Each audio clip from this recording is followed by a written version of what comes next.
16 del tiempo ordinario. Comenzamos esta oración pensando en la primera lectura del libro de Jeremías. El problema que tiene el pastor que no cuida sus ovejas. El problema que tiene el pastor que no vive para ellas. Por eso dice: yo mismo reuniré al resto de mis ovejas de todos los países a donde las expulse y las volveré a traer a las dehesas, para que crezcan y se multipliquen.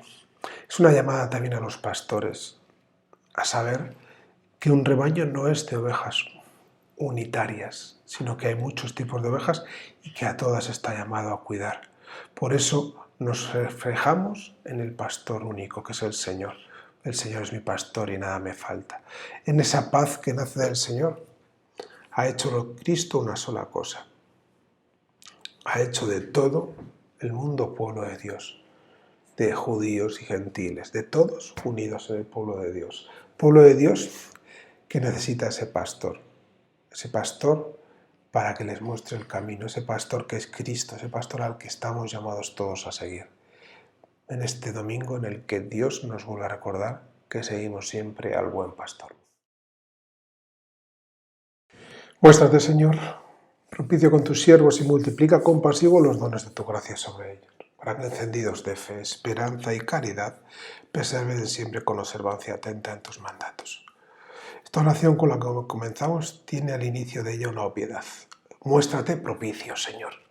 El Señor siempre se muestra propicio con su pueblo. La gracia de Dios siempre se encuentra con nosotros, pero a veces nos cuesta hacernos conscientes de ello. Tenemos como cristianos que vivir en la fe, esperanza y caridad. Vivir con fe significa dejarnos hacer por aquel que nos ha amado. Vivir en esperanza es ser sembradores de su reino en nuestras propias vidas y en la de aquellos que nos acompañan. Y vivir en caridad es ser compasivos, padecer con el que lo necesita. Padecer con no es algo que se refiere solo a cosas negativas, sino también a cosas positivas que afectan a quienes nos rodean. Todo esto sabiendo y observando el plan de Dios para nosotros. Que nosotros que seamos felices. Ser no es lo mismo que estar. Ser feliz en el sentido más profundo de la palabra. Has llevado a la perfección del sacrificio único los diferentes sacrificios de la ley antigua. Recibe la ofrenda de tus fieles siervos y santifica estos dones como bendijiste los de Abel, para que la oblación que ofrece cada uno de nosotros en alabanza de tu gloria beneficie a la salvación de todos. El Señor es el que realiza el sacrificio perfecto. No podemos caer en pensar que nosotros somos los que lo hacemos. Por eso el Padre bueno recibe la ofrenda que nosotros le hacemos. Ofrenda que nos ha sido entregada antes por Él mismo, para que seamos conscientes de que es Dios mismo que se entrega, para que podamos hacer esa ofrenda agradable. Ya desde el justo Abel, con Abraham, con el par de tórtolas, siempre es Dios quien pone la ofrenda en nosotros, para que nosotros la podamos hacer. En la última cena es en beneficio de la salvación de todos. Tomad y bebed todos de Él. Estamos llamados a participar de ella, pero nunca Dios nos va a violentar contra nuestra voluntad. Dios está esperando nuestra sí, que es como el del padre del hijo pródigo. Cuando el hijo se da la vuelta, el padre, Dios, ya está con los brazos abiertos.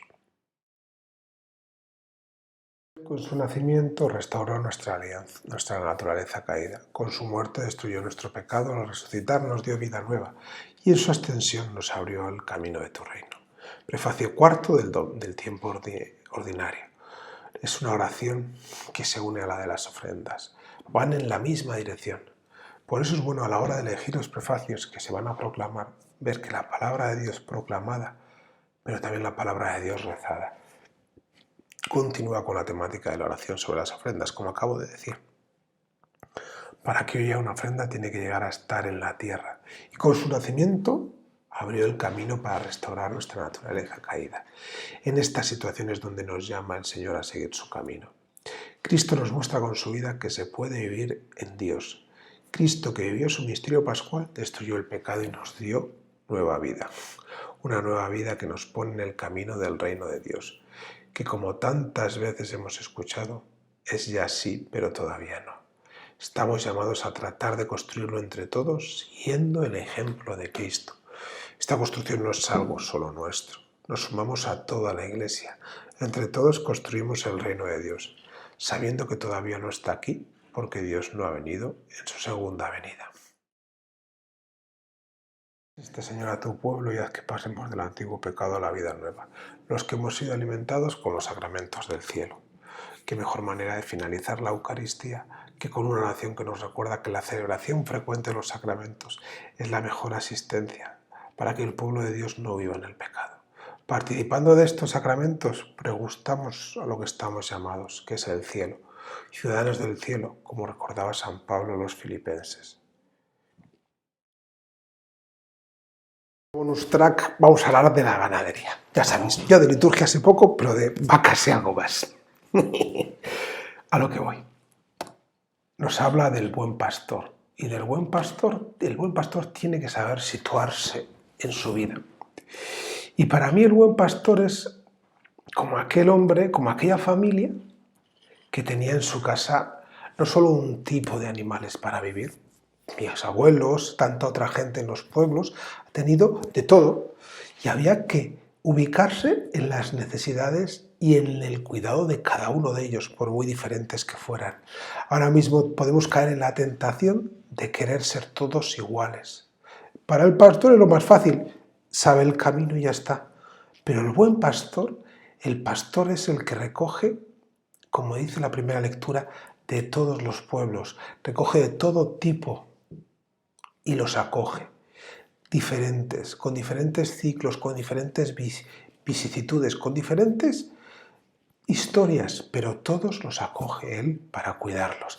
Ese es el verdadero buen pastor, que es Dios mismo, en el que todos tenemos que vernos reflejados, todos tenemos que ser, reflejo de Él. Ese buen pastor que nos acoge a todos, altos, bajos, o como diría mi abuelo tenía vacas, cerdos, gallinas, conejos, mulos. Tenía muchos tipos de animales y a todos cuidaba y a todos les daba lo que ellos necesitaban.